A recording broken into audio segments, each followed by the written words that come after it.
Nah,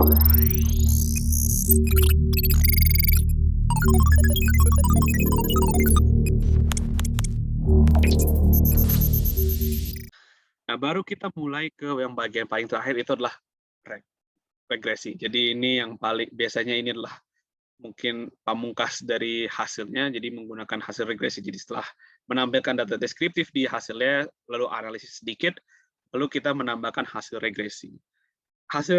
Kalau kita ingin melakukan regresi OLS dalam sederhana ini, kita tinggal menulis reg spasi dependent variable, spasi independent variable, dan seterusnya. Jadi kita melakukan regresi menuliskan dependent variable, lalu independent variable-nya apa saja, seperti itu. Tentu OLS ini ada beberapa asumsi ya sebelum kita masuk ke hasilnya. Ada asumsi yang harus dipenuhi, yaitu asumsi blue harus dipenuhi, dan bagaimana blue itu terpenuhi itu harus menggunakan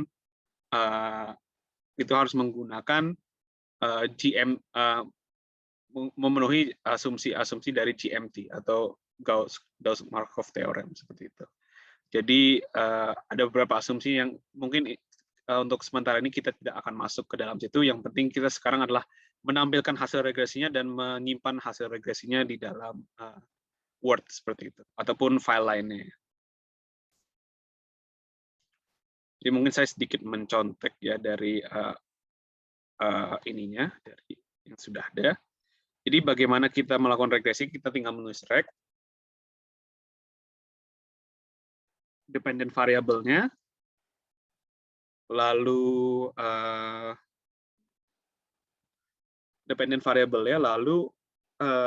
variable independennya. Jadi ini adalah variabel yang utama yang dari model Mincer, yaitu usia kuadrat, dan pendidikan. Lalu ini yang kita mulai adalah pelatihan, gangguan fisik, serikat kerja, UMP, jenis kelamin Jawa. Jadi jenis kelamin Jawa dan urban ini mungkin lebih, ini belum ada Jawa ya. Jadi ini mungkin lebih ke variabel kontrol saja, seperti itu. Jadi jenis kelamin urban dan lain-lain. Jadi kita tinggal setelah reg, kita tinggal kasih enter. Jadi ini adalah hasil regresi kita. Jadi di sini hasil regresi itu pertama dikeluarkan ini ANOVA table-nya. Jadi ini ada sum of square modelnya, sum of square residualnya, degree of freedom, dan mean square-nya. Di sini ada observasi, ada f-stat untuk menentukan global test, ada R-square, ada adjusted R-square, dan ada root MSE. Ini juga adalah untuk goodness of fit atau sebaik apa model kita. Jadi tadi ini observasinya ada berapa. F-stat ini global test tadi untuk menunjukkan apakah secara bersama-sama variabel kita itu mempengaruhi dependent variable atau upah total. Apakah semua variabel ini secara bersama-sama mempengaruhi upah total. Lalu prop F ini adalah p-value dari F-stat ini. Jadi kita bisa menentukan apakah F-stat ini signifikan atau tidak. Tinggal kita bandingkan prop F ini dengan alpha. Dimana alpha itu seperti standarnya kita menggunakan alpha 5%.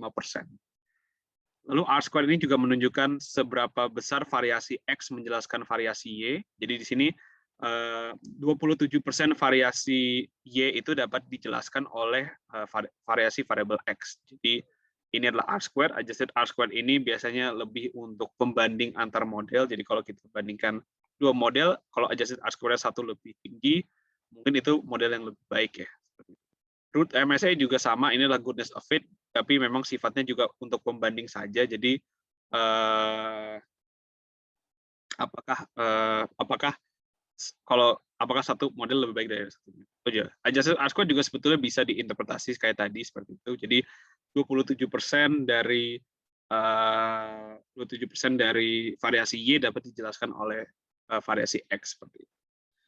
Nah, kemudian ini adalah ANOVA table-nya.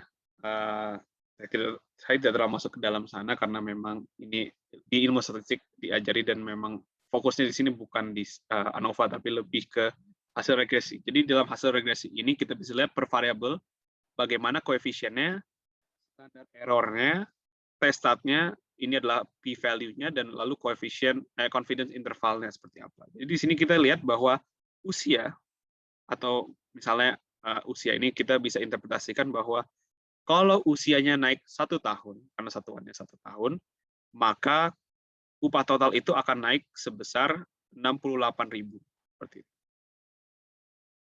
Dan karena kita lihat testatnya, jangan lupa kita lihat p-value-nya bandingkan dengan 5% lagi, oh berarti ini signifikan. Jadi usia ini signifikan seperti itu. Untuk pendidikan juga kita bisa lihat bahwa kalau misalkan pendidikannya naik 1 years of schooling, maka upah totalnya akan naik sebesar Rp46.000 per bulannya. Dan kita juga bisa lihat signifikansinya oke.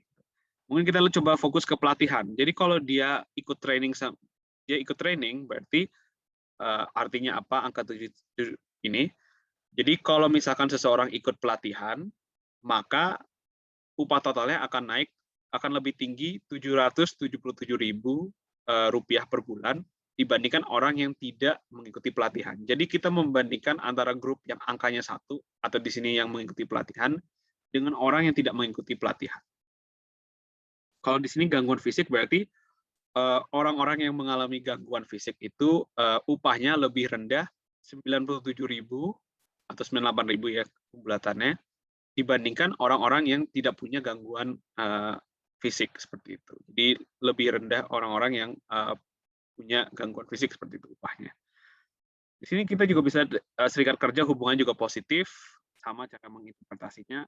Di sini kita lihat UMP. Jadi UMP ini dalam bentuk kalau tidak salah bentuknya dalam rupiah ya. Jadi kalau misalkan kalau UMP-nya naik Rp1, maka upah totalnya akan naik sebesar Rp0,28 per bulan seperti itu. Ini dalam juta ya, dalam rupiah. Kemudian untuk jenis kelamin juga sama. Jadi kalau misalkan dia adalah laki-laki, maka upahnya akan lebih tinggi sebesar Rp603.657 dibandingkan kalau dia adalah perempuan. Tapi memang dengan catatan ini semua hasilnya adalah karena ini data cross section juga ini adalah data yang sifatnya asosiatif, jadi lebih bukan tidak terlalu mengarah ke kausalitas, tapi ini adalah kecenderungannya seperti apa antar grup-grup ini seperti itu.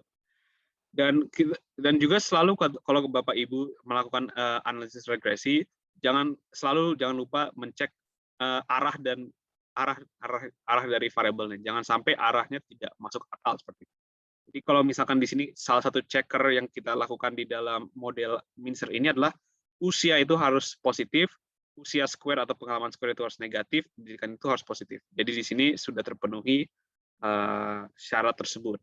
Lalu kita coba melihat variabel-variabel lain itu apakah masuk akal atau tidak seperti itu. Kurang lebih inilah hasil regresi yang dilakukan. Jadi ini sederhana saja, kita ingin melihat dampak dari beberapa variabel sosiodemografi dan mungkin UMP ya, termasuk plus UMP terhadap upah pekerja seperti itu. Tentu ini nanti bisa diperdalam dengan menggunakan metode-metode yang lain. Ini bisa dengan menggunakan Heckman, two-step, dan lain-lain. Tapi sederhananya kita bisa menggunakan OLS untuk menjawab pertanyaan-pertanyaan ini. Seperti itu. Nah, setelah ini kita mau mengeluarkan hasil regresi tersebut sebagai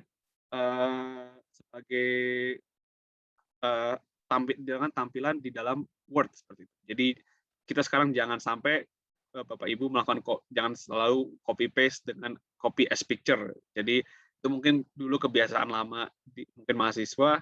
Sekarang kita harus mengeluarkan hasil regresi ini di dalam bentuk Word ataupun bentuk Excel seperti itu. Jadi Bapak Ibu harus menggunakan komen namanya outrack 2. Nah, komen outrack 2 ini bukanlah komen yang standar. Jadi ini ketika Bapak Ibu menginstal Stata, komen-komen yang tadi itu Bapak Ibu sudah ada dari awal. Tapi komen yang khusus outrack ini tidak ada di komen awal. Jadi Bapak Ibu harus mendownload komen-komen itu. Komen yang baru ini. Jadi Bapak Ibu ketika mau mencari komen yang baru, Bapak Ibu tulis find it, lalu nama komennya. Jadi di sini kita find it outrack 2. Jadi komennya untuk melakukan outrack itu adalah outrack 2. Untuk mengeluarkan hasil regresi di Word ataupun Excel itu Outrack 2. Jadi find it Outrack 2. Nanti Bapak Ibu akan masuk ke dalam Stata. Oh ya, saya juga harus kasih catatan bahwa ketika Bapak Ibu ingin mendownload komen ataupun menggunakan find it ini, fungsi find it ini, Bapak Ibu harus terkoneksi dengan internet. Jadi karena dia akan masuk ke dalam database data, lalu mencari komen-komen di dalam database data tersebut. Tapi dia harus menggunakan internet. Lalu cari Bapak Ibu package yang namanya Outrack 2 ini. Jadi Bapak Ibu tinggal klik dari Outrack 2. Mungkin tadi saya karena jadi Bapak Ibu pilih yang Outrack 2 ini, lalu klik yang warna biru. Lalu Bapak Ibu akan diarahkan ke sini. Lalu Bapak Ibu tinggal klik here to install. Jadi nanti dia akan menginstal. Jadi dia pertama memverifikasi apakah Outrack 2 ini sudah ada belum di dalam laptop ataupun komputer kita. Kebetulan untuk di laptop saya itu memang sudah ada ya Outrack 2, tapi kalau Bapak Ibu sudah belum ada, dia memverifikasi. Kalau belum ada, dia akan melakukan installing. Kalau dia sudah ada, nanti dia akan bilang, nah, all files already exist and are up to date. Jadi berarti di sini sudah ada. Gitu. Tapi kalau Bapak Ibu belum ada, nanti dia akan menginstal. Jadi dia mendownload package Outrack 2 ini, lalu diinstal. Jadi memang Stata ini sedikit semi open source, di mana setiap pemakai Stata ini bisa memasukkan komen-komen yang untuk melakukan beberapa perintah tertentu. Jadi sebenarnya Outrack 2 ini pun itu sebenarnya dibuat oleh orang pemakai Stata ya. Di sini ada nama author-nya adalah Roy Wada. Jadi di sini si Bapak Roy Wada ini membuat komen Outrack 2 yang bisa diakses oleh semua orang yang punya Stata. Dan dia memberikannya di database Stata. Jadi semua komen ini, jadi open source-nya dalam hal ini adalah komen-komen ini bisa dibuat dan diberikan dan didistribusikan oleh siapapun seperti itu, dan bisa diakses oleh siapapun yang ingin menggunakan komen-komen tersebut selama tahu nama komennya seperti itu. Jadi ini mungkin kerennya juga ya, nilai plusnya dari Stata itu adalah semacam komunitas dari programmingnya itu ada. Nah, ketika Bapak Ibu ingin melakukan Outrack, jadi saya coba di sini. Jadi Bapak Ibu tinggal menulis Outrack 2 kurung siku bintang kurung siku tutup using ini nama filenya. Karena tadi C.2 itu sudah dibikin CD, maka tidak perlu lagi. Lalu koma C replace auto 3 dan label. Oke, jadi saya coba tuh copy dari PPT ini ya. Oh ya, tapi saya lupa. Sebelum Bapak Ibu melakukan mau save ini, Bapak Ibu pertama harus men-save hasil regresi ini sebelum melakukan Outrack. Jadi Bapak Ibu bisa tulis estimate store spasi OLS. Jadi estimate store ini adalah komen untuk menyimpan hasil regresinya ini.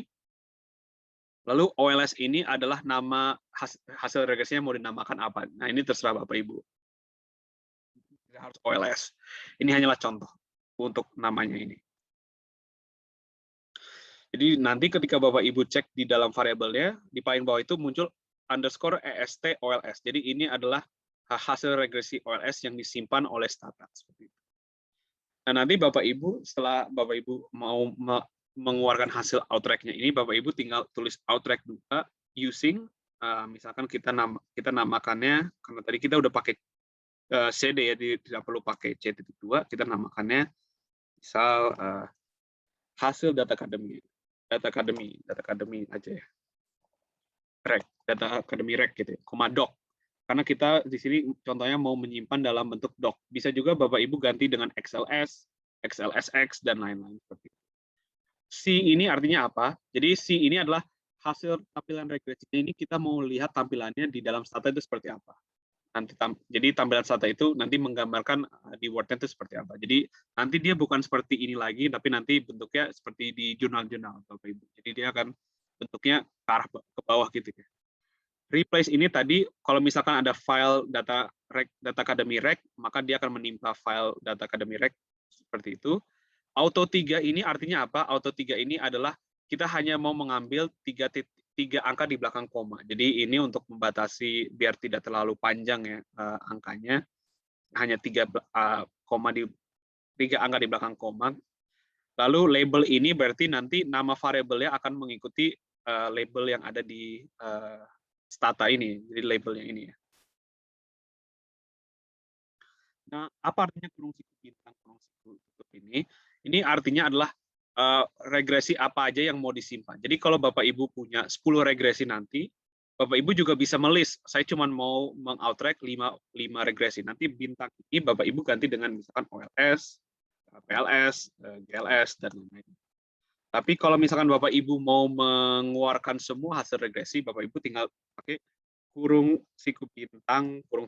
Jadi bintang ini berarti semua hasil regresi yang telah tersimpan atau yang di estimate store, Bapak Ibu akan keluarkan di dalam Word seperti itu, ataupun Excel seperti itu akan di-out. Jadi tinggal Bapak Ibu enter. Nah, jadi ini buat melihat tampilan seperti ini. Jadi kurang lebih tampilan di dalam Word-nya ini juga kurang lebih seperti ini. Jadi dia ke bawah seperti di dalam di dalam jurnal ya, seperti ini. Dan enaknya juga dengan Outrack ini, dia juga menambahkan bintang. Jadi kalau Bapak Ibu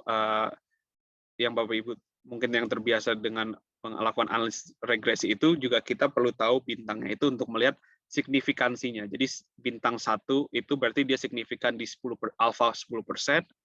Kalau bintang 2 itu berarti dia signifikan di 5%. Kalau untuk yang bintang 3 itu berarti dia signifikan di alfa 1%. Seperti itu. Jadi semakin tinggi bintangnya berarti semakin signifikan ya secara ini. Semakin signifikan. Jadi semakin lebih reliable sih hasilnya. Semakin lebih ya signifikan sih hasilnya seperti itu. Jadi enaknya Stata ini, Outrack-nya itu sudah otomatis dengan bintang-bintang. Jadi Bapak Ibu tidak perlu menambah bintang-bintang lagi. Dan di sini ada informasi observasi, lalu ada informasi R-square. Jadi nanti juga selain R-square, Bapak Ibu juga bisa, kalau mau menambah F-stat, bisa ditambah dengan option-nya. Di dalam Outrack itu, setelah Bapak Ibu sudah selesai, lihat Bapak Ibu harus klik Enter di dalam Stata. Jadi Enter. Sehingga nanti dia kembali lagi ke Stata yang lain. Jadi kalau Bapak Ibu lihat dengan Help Outrack 2, itu ada beberapa observasi, itu ada beberapa skalar yang bisa Bapak Ibu save. Jadi skalar ini adalah yang Bapak Ibu misalkan mau menambahkan terkait F-stat, mau menambahkan terkait MSE, itu bisa ditambahkan dengan option-option dari Outrack 2 ini. Tapi sementara ini kita pakai yang default-nya saja, jadi ini yang kita perlukan memang cuma observasi, R-square, dan koefisien, serta signifikansinya.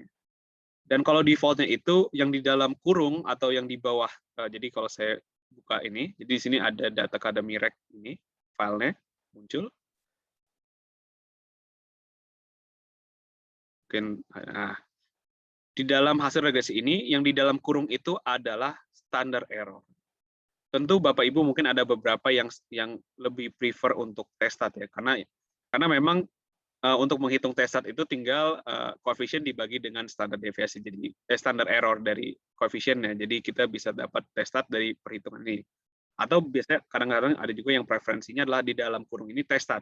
Jadi koefisien lalu dalamnya testat. Itu juga bisa menggunakan opsi di Outrack 2 seperti itu. Tapi default-nya adalah di dalam kurung itu adalah standar error seperti itu. Jadi ini adalah tampilan yang dikeluarkan oleh Outrack ini. Dan ini sebenarnya bisa dikatakan ini adalah hasil tampilan yang siap untuk dimasukin ke jurnal. Jadi memang Outrack 2 ini juga sangat menyederhanakan daripada Bapak Ibu harus meng-copy paste semua angka ini lalu harus dibintangin juga setelah itu, maka bisa menggunakan comment Outrack 2. Jadi step-step untuk menggunakan hasil regresi adalah pertama, jalankan regresinya, jadi dengan rec ini. Lalu Bapak Ibu menggunakan estimate store OLS, estimate store, lalu simpan hasil regresinya dengan estimate store, lalu Bapak Ibu tinggal Outrack. Jadi step-stepnya cukup sederhana. Kalau Bapak Ibu belum ada Outrack 2, nanti harus diinstal dulu, tapi kalau sudah, langsung dari regresi, estimate store, langsung outrack 2 seperti itu. Jadi kurang lebih sebenarnya itu yang akan diajarkan pada hari ini. Jadi hari ini sebenarnya sesinya adalah menampilkan hingga sampai mengeluarkan hasil regresi di dalam file Excel ataupun dokumen dengan menggunakan command outrack 2 seperti itu. Atau mungkin saya juga bisa mencontohkan kalau misalkan outrack 2-nya ini menggunakan XLS ya. Sama. Jadi di sini akan muncul data Academy Rec XLS. Oke. Nah, ini juga dalam bentuk Excel. Jadi bisa dalam bentuk Word dan Excel seperti itu ya.